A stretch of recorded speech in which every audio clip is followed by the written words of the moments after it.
திமுக ஆட்சி வீழ்த்த துரோகிகளின் துணை கொண்டு சதி செய்தாலும் அதனை முறியடிப்போம் என முதலமைச்சர் மு க ஸ்டாலின் கூறியிருக்கிறார்.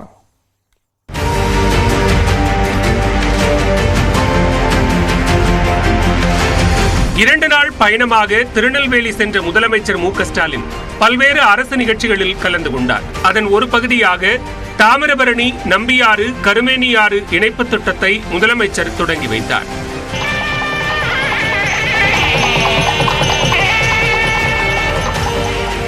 புதிய திட்டப்பணிகளுக்கு அடிக்கல் நாட்டி முடிவுற்ற திட்டப்பணிகளை திறந்து வைத்த மாண்புமிகு தமிழ்நாடு முதலமைச்சர் அவர்களுக்கு மனமார்ந்த நன்றிகளை தெரிவித்துக் கொள்கின்றோம். இதன் மூலம் தாமிரபரணியின் வெள்ளநீர், திசையன் விளை, சாத்தான்குளம் உள்ளிட்ட வறண்ட பகுதிகளுக்கு 75 கிலோமீட்டர் தூரம் திருப்பிவிடப்படும். இந்நிகழ்ச்சியில் பேசிய முதலமைச்சர் மு க ஸ்டாலின், தென் மாவட்டங்களில் ஏற்பட்ட வெள்ள பாதிப்பிற்கு மத்திய அரசிடம் கேட்ட நிதியில் 1% கூட தரப்படவில்லை என குற்றம் சாட்டினார். திருநெல்வேலி, தென்காசி, கன்னியாகுமரி, தூத்துக்குடி உள்ளிட்ட தென் மாவட்டங்கள் எப்படியெல்லாம் கடுமையான அளவுக்கு பாதிக்கப்பட்டதுன்னு நல்லா உங்களுக்கு தெரியும். அந்த பாதிப்புகள் இருந்து மீள ஒன்றிய அரசு கிட்ட நாம நிதி கேட்டோம். 2 ஒன்றிய அமைச்சர்கள் வந்தாங்க. ஆனா அவங்க உடனடியாக இடைக்கால நிதி உதவியை கூட செய்யல. நம்முடைய நைனா நாகேந்திரன் கோபித்துக் கொள்ளக்கூடாது. அவருக்கு உண்மை தெரியும். ஆனா அவர் பேச மாட்டார். நீங்கள் பேசுங்கள் என்றுதான் எனக்கு அனுமதி கொடுப்பார். நாம கேட்டதுல 1 விழுக்காட்டை கூட கொடுக்கல. திருநெல்வேலி அல்வான்னா உலகமே ஃபேமஸ். ஆனா இப்போ மாநிலங்களுக்கு ஒன்றிய அரசு தர அல்வா தான் அதை விட ஃபேமஸா இருக்கு. தொடர்ந்து பேசிய அவர், எதிர்க்கட்சியாக இருந்தாலும் தமிழ்நாட்டின் நலன் சார்ந்து கோரிக்கை வைத்தால் அதனை நிறைவேற்றுவேன் என்று கூறினார். தோழமையில இருக்கக்கூடியவங்க பேசினாலும் சரி, எதிர்முகாமில் இருக்கக்கூடியவங்க பேசினாலும் சரி, அன்பா பேசினாலும் சரி, கோபமா பேசினாலும் சரி, அவங்க பேசுறதுல நியாயம் இருந்தாலும் சரி, மக்களுக்கு நன்மை இருந்தா அதையெல்லாம் செஞ்சு கொடுக்கணும்னு நினைக்கிறவன் தான் நான். இந்நிலையில் தமிழ்நாட்டின் வளர்ச்சி மீது அக்கறை இல்லாதவர்கள் திமுக மீது அவதூறுகளை பரப்புவதாக முதலமைச்சர் விமர்சித்தார். துரோகிகளின் துணையுடன் சதி செய்தாலும் அதனை முறியடிப்போம் என முதலமைச்சர் மு க ஸ்டாலின் தெரிவித்தார்.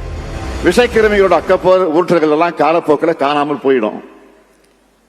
இப்படி எத்தனையோ பேர நாம இந்த அரை நூற்றாண்டுக்கு மேலான வகையில என்னுடைய வாழ்க்கையில பார்த்துட்டு தான் இருக்கிறேன். அவங்க என்ன சதி திட்டம் தீட்டி நேரடியாக வந்தாலும் சரி, அது துரோகிகளை துணைக்கு அழைச்சிட்டு வந்தாலும் சரி, அதை நாம நிச்சயம் முறியடிப்போம். அடுத்த 5 ஆண்டுகளில் தென் மாவட்டங்களின் வளர்ச்சி புலி பாய்ச்சலில் இருக்கும் என்றும் முதலமைச்சர் தெரிவித்தார். இந்நிலையில் 75,151 பயனாளிகளுக்கு நலத்திட்ட உதவிகளை வழங்கிய முதலமைச்சர் 20 புதிய திட்டங்களுக்கும் அடிக்கல் நாட்டினார். மசோதா விவகாரத்தில் ஆளுநர் முட்டுக்கட்டையாக இருக்கக்கூடாது என்று அறிவுறுத்தி இருக்கக்கூடிய உச்சநீதிமன்றம் சரமாரியான கேள்விகளை எழுப்பி வழக்கு விசாரணையை ஒத்திவைத்தது. மசோதாவை ஆளுநர் கிடப்பில் போட்டதை எதிர்த்து தமிழ்நாடு அரசு தொடர்ந்த வழக்கு மீது உச்சநீதிமன்றத்தில் 3வது நாளாக விசாரணை நடந்தது. அப்போது அரசியல் சாசன பிரிவு 200 கீழ் ஆளுநருக்குள்ள அதிகாரத்திற்கு உட்பட்டே மசோதாக்களை அவர் கையாண்டதாக மத்திய அரசின் தலைமை வழக்கறிஞர் வெங்கட்ரமணி வாதிட்டார். மசோதாக்களை மாநில அரசுக்கு திருப்பி அனுப்பும் ஆளுநர் அதற்கான காரணத்தையும் விளக்க வேண்டும் என்று உச்சநீதிமன்ற நீதிபதி பர்திவாலா கூறினார். அதேபோன்று மசோதாக்கள் மீது எவ்வித முடிவும் எடுக்காமல் நிறுத்தி வைத்தால் அடுத்த கட்டமாக என்ன செய்ய முடியும் என நீதிபதி கேள்வி எழுப்பினார். மசோதா விவகாரத்தில் ஆளுநர் முட்டுக்கட்டையாக இருக்கக்கூடாது என நீதிபதி கூறிய போது, அரசியல் காரணங்களுக்காக துணைவேந்தர் மசோதா கொண்டுவரப்பட்டதாக மத்திய அரசின் தலைமை வழக்கறிஞர் வாதிட்டார். மத்திய சட்டத்திற்கும் விதிமுறைகளுக்கும் எதிராக தமிழக அரசு கொண்டு வந்த துணைவேந்தர் நியமன மசோதாவிற்கு ஆளுநர் எவ்வாறு ஒப்புதல் அளிப்பார் என்று தலைமை வழக்கறிஞர் வினவினார். மேலும் மசோதாவில் ஆக்கப்பூர்வமான பரிந்துரைகளை சேர்க்க ஆளுநர் விரும்பியதாகவும் வெங்கட்ரமணி குறிப்பிட்டார். பின்னர் பேசிய நீதிபதிகள், 2 ஆண்டுகளாக அவரிடம் உள்ள மசோதா குறித்து மாநில அரசிடம் தகவல் பரிமாற்றம் ஏதேனும் இருந்ததா என்று வினவினர். அதற்கு இல்லை என்று பதிலளித்த தலைமை வழக்கறிஞர், 2 மாதங்களில் ஆளுநர் தனது முடிவை தெரிவித்து விட்டதாகவும் அதில் 7 மசோதாக்கள் மீதான ஒப்புதலை நிறுத்தி வைத்திருப்பதாகவும் கூறினார். பல்கலைக்கழகங்களின் கல்வித்தரம், துணைவேந்தர்கள் குறித்த அக்கறையில் மசோதாக்களை நிறுத்தி வைத்திருந்தால் அதற்கான காரணத்தை குடியரசுத் தலைவருக்கு குறிப்புடன் ஆளுநர் அனுப்பினாரா என்று உச்சநீதிமன்றம் கேள்வி எழுப்பியது.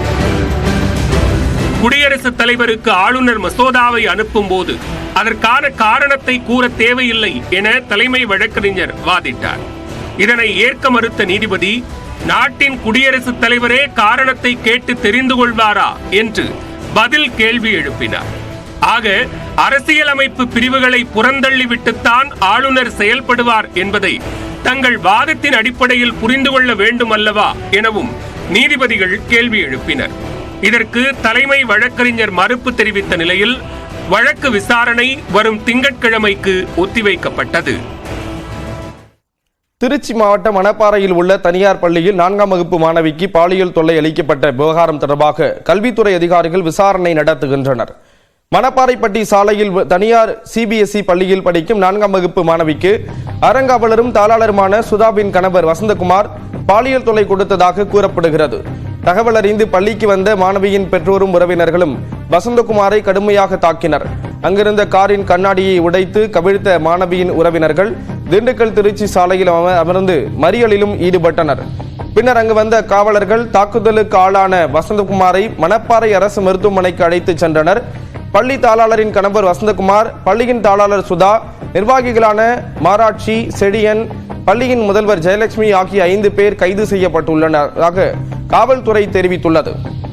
இதில் வசந்தகுமார் உள்நோயாளியாக திருச்சி அரசு மருத்துவமனையில் சிகிச்சை பெற்று வருகிறார். இந்நிலையில் பாதிக்கப்பட்ட மாணவி, பிற மாணவிகள், பெற்றோர் உள்ளிட்டோரிடம் மாவட்ட கல்வி அலுவலர் பேபியும் கல்வித்துறை அதிகாரிகளும் தனித்தனியாக விசாரணை நடத்தி வருகின்றனர். பாலியல் வன்கொடுமை புகார் தொடர்பாக திருச்சி மாவட்ட குழந்தைகள் பாதுகாப்பு நல அலுவலர் ராகுல் உள்ளிட்டோரும் விசாரணை நடத்துகின்றனர்.